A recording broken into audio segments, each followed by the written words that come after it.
በዓለ ስቅለቱን በቅድስት ሀገር ኢየሩሳሌም ከተሰቀለበት ቀራንዮ አደባባይ ላይ እንድናከብር የፈቀደልን ፈጣሪ ሰማያት ወምድር የፍጥረታት ሁሉ ጌታ ቸርነቱ የባህሪው የሆነ አምላካችን እግዚአብሔር ስሙ የተመሰገነ ይሁን። እሱ አባታችን አቡነ ናትናኤል በቅድስት ሀገር ኢየሩሳሌም የኢትዮጵያ ገዳማት ሊቀ ጳጳስ፣ ክቡር አምባሳደር፣ ክቡር መጋቢ፣ አበው መነኮሳት፣ ምዕመናንና ምዕመናት በቅድስት ሀገር ኢየሩሳሌም የምትኖሩ በዓለ ስቅለቱን ለማክበር ከሩቅም ከቅርብም የመጣችሁ በልዑል እግዚአብሔር ስም እንደምን ዋላችሁ? እግዚአብሔር ይመስገን። እንደምን ሰነበታችሁ? እግዚአብሔር ይመስገን። እንኳን ለበዓለ ስቅለቱ በሰላም አደረሰን አደረሳችሁ። አሜን። እንኳን ለመገናኘት አበቃን። እንግዲህ ሁሉ ነገር የሚሆን በእግዚአብሔር ፈቃድ ነው።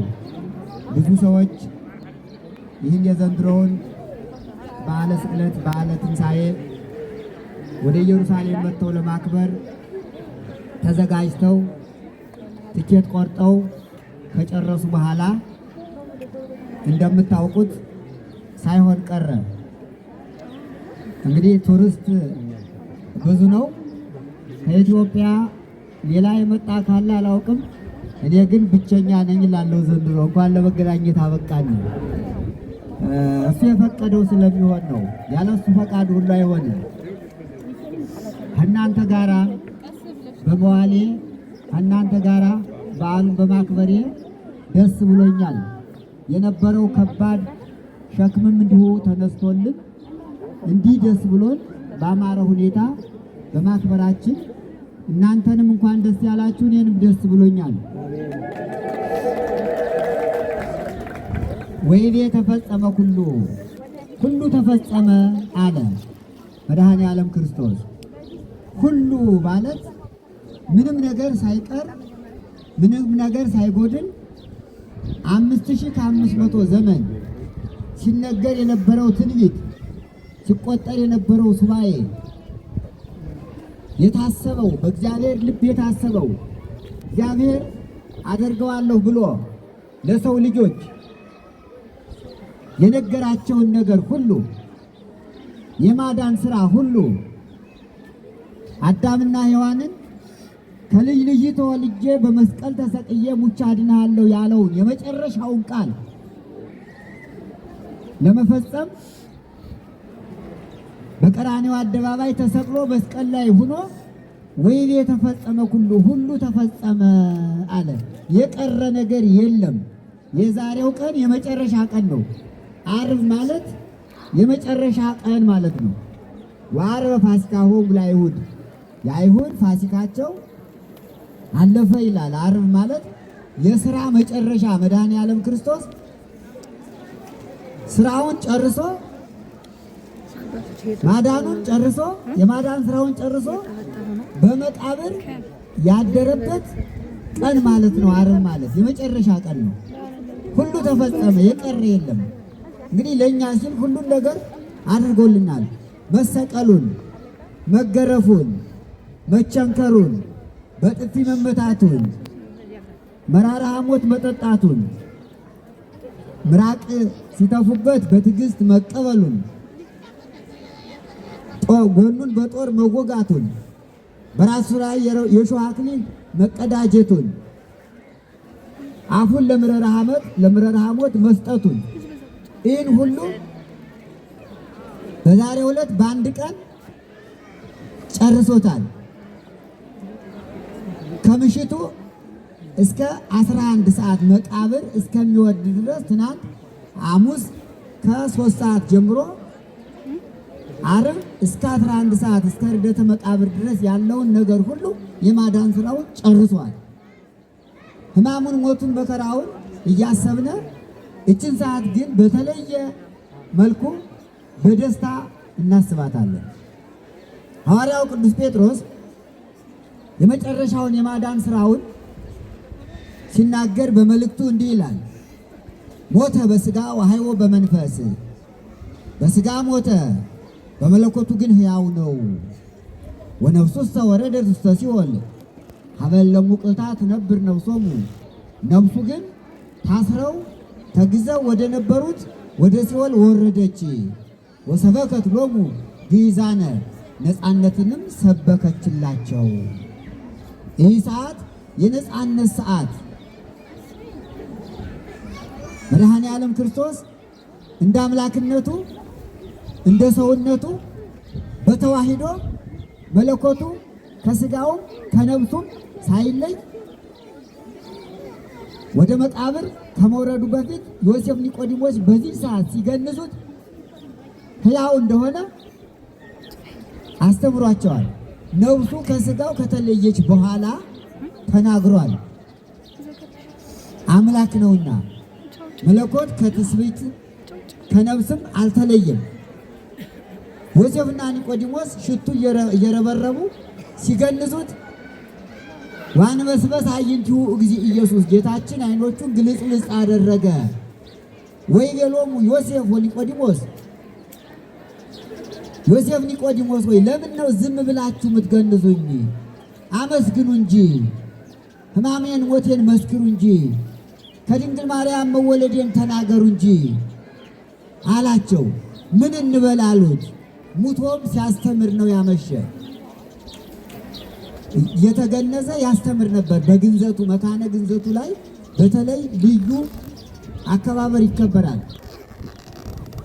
የገነዙት ምን እንበል አሉት። ቅዱስ እግዚአብሔር ቅዱስ ኃያል ቅዱስ ሕያው ዘኢይመውት ዘተወልደ ማርያም ቅዱስ ድንግል ተሳሃለነ እግዚኦ ቅዱስ እግዚአብሔር ቅዱስ ኃያል ቅዱስ ሕያው ዘኢይመውት ዘተጠምቀ በዮርዳኖስ ወተሰቅለ ዲበ ዕፀ መስቀል ተሳሃለነ እግዚኦ ቅዱስ እግዚአብሔር ቅዱስ ኃያል ቅዱስ ሕያው ዘኢይመውት ዘተንሥአ እሙታን አመ ሣልስት ዕለት ዐርገ ስብሐት ከሰማያት ወነበረ በየማነ አቡሁ ዳግመ ይመጽእ በስብሐት ይኰንነ ሕያዋነ ሙታነ ተሳሃለነ እግዚኦ ስብሐት ለአብ ስብሐት ለወልድ ስብሐት ለመንፈስ ቅዱስ ይእዜኒ ወዘልፈኒ ለዓለም ወለዓለመ ዓለም አሜን ወአሜን። ለይኩን ለይኩን እያላችሁ ገንዙኝ ብሎ መጽሐፈ ኪዳንን ያስተማረ በዚህ ሰዓት ነው። ቤተ ክርስቲያናችን ሁልጊዜ ሳይቋረጥ እግዚአብሔርን የምታመሰግንበት ቤተ ክርስቲያን ራሷ የምትከፈትበት ታላቁ ጸሎት ኪዳን ነው። የነግ ኪዳን አለ፣ የሌሊት ኪዳን አለ፣ የሰርክ ኪዳን አለ፣ የመንፈቀ ሌሊት ኪዳን አለ። ይህን ኪዳን ያስተማረው በዕለተ ዓርብ በዛሬው ዕለት እየተገነዘ ዮሴፍ ኒቆዲሞስ ኪዳን እያደረሱ እንዲገንዙት ነው። ዛሬ ሰው ሲሞት ኪዳን ይደረሳል፣ ጸሎተ ፍትሐት ወንጌል ይነበባል፣ ኪዳን ይደረሳል። ከዚህ በመነሳት ነው በስጋው ሲገነዝ ይህን እያስተማረ በነፍሱ ደግሞ ወደ ሲኦል ሄደ ይላል። ቀራንዮ ጎልጎታ ላይ ኪዳንን እያስተማረ በአካለ ነፍስ ወደ ሲኦል ሄደ። ወደ ሲኦል ሂዶ ደግሞ በሲኦል ለነበሩ ነፍሳት ሰበከላቸው። ሁለት ስብከት ነው ያስተማረ። መጽሐፈ ኪዳንን ጎልጎታ ላይ፣ ሲኦል ላይ ነፃነትን እንዲህ አለ። ቃሉ እንዲህ ይላል፣ እለ ውስተ ሲኦል ጻው ወለ ውስተ ጽልመት ተከሰቱ ወሪው ብርሃነ። እናንተ በሲኦል ያላችሁ ነፍሳት እንደምን ሰነበታችሁ? ሰላም ለኩልክሙ፣ ሰላም ለእናንተ ይሁን። እስካሁን በጨለማ ኑራቸዋል፣ ዛሬ ተገለጡ አላቸው። ዛሬ ብርሃን ልበሱ፣ ብርሃን ተጎናጸፉ ብሎ ሰበከላቸው። ወደ ሲኦል ከመውረዱ በፊት አንድ ታላቅ ጸሎት አለ። አዳም የጸለየው ተንሥኡ ለጸሎት። ዛሬ በቤተ ክርስቲያናችን በቅዳሴ ጊዜ የሚጸለየው ጸሎት ዲያቆኑ የሚለው ተንሥኡ ለጸሎት ነው። አዳም በሲኦል ሁሉ 5500 ዘመን የተቆጠረውን ሱባኤ እየቆጠረ ትንቢቱን እያሰበ የመዳን ተስፋውን ሲጠብቅ በዚህች ዕለት መጋቢት 27 ቀን በዕለተ ዓርብ እንደሚያድነው ስለሚያውቅ በሲኦል ሆኖ ይቆጥር ነበር። ቀኑ ዛሬ ነው ያለቀ፣ እንዴት ነው አልመጣም ቀረ እያለ ሲቆጥር ዝም አላለም፣ ይጸልይ ነበር። ነፍሳትን ምን አላቸው? ተንሥኡ ለጸሎት፣ ልጆቼ ለጸሎት ተነሱ አላቸው። ተንሱ ለጸሎትን ያስተማረ አዳም ነው። የአዳም ጸሎት ነው ተንሱ ለጸሎት። ነፍሳት ምን አሉ? እግዚኦ ተሳሃለነ ተሰጦ ነው። አቤቱ ይቅር በለን እያሉ ሲነሱ ወዲያው መድኃኔ ዓለም ክርስቶስ ቅድስት ነፍሱን ከቅድስት ሥጋው ለይቶ በአካለ ነፍስ ወደ ሲኦል ወርዶ ምን አላቸው? ሰላም ለኩልክሙ አላቸው። ገባሬ ሰናዩ ካህን ሰላም ለኩልክሙ ይላል። ይህ የክርስቶስ ቃል ነው። በአዳም ጸሎት ምክንያት የሰጣቸው ሰላምታ ነው። ሰላም ለኩልክሙ ሲላቸው መልኩን አሳያቸው፣ እጁን ዘረጋላቸው ይላል። የማነዴ የመጠውክዎሙ ወኮነቶሙ ጥምቀተ፣ ቀኝ እጄን እንዲህ አድርጌ ለነፍሳት አሳየዋቸው ጥምቀት ሆናቸው ይላል። ነፍሳት የተጠመቁ ዛሬ ነው። እጁን አይተው በእጁ በቃሉ አጥምቋቸዋል። ሳይጠመቅ የዳነ ፍጥረት የለም።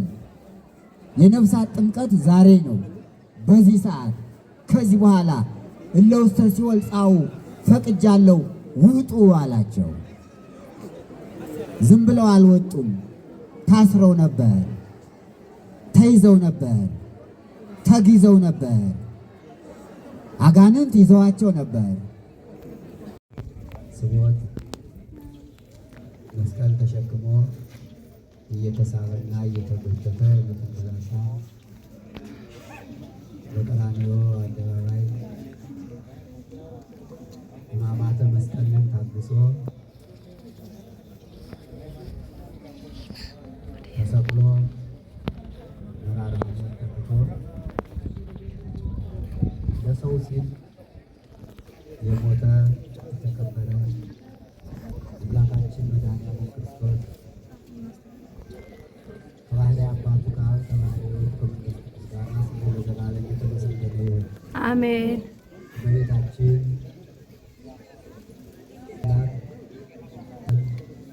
ወላጅ እናቱ ለሐዋርያት፣ ለሰማዕታት፣ ለጻድቃን፣ ለምእመናን የቃል ኪዳንና የበረከት እናት በዚህ ዕለት የመከራው ተካፋይ ናትና ያለቀሰችውና ያዘነችው ሐዘን አማላጅ ስለሆነ እንባዋንና ሐዘኗን በማሰብ ይቅር በለኝ ሲሉት ይቅር እንደሚል ቃል ኪዳን ገብቶላታልና እሷም እንዲሁ በልጇ መከራ በልጇ ሕማም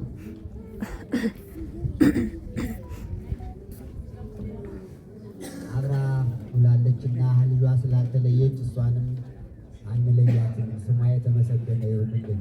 አሜን። ቅዱስ ዮሐንስ ወደ ነጎድጓድ፣ ሌሎቹ ሐዋርያት